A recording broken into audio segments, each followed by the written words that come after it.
My definition of bold and innovative can be, it can be interpreted in very different ways. But my interpretation of innovative is trying something different.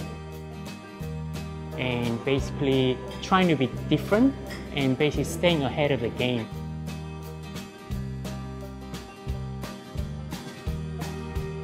In Japan, they usually serve the sake with a monkfish. It's like class combination.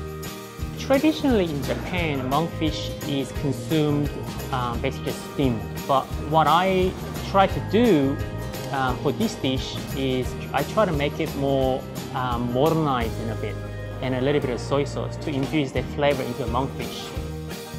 So what I do is obviously I steam and cook the ankimo, monkfish liver, and then I make into like a set pate, like a terrine almost. So it's like monkfish liver terrine, how they do a foie gras terrine in France.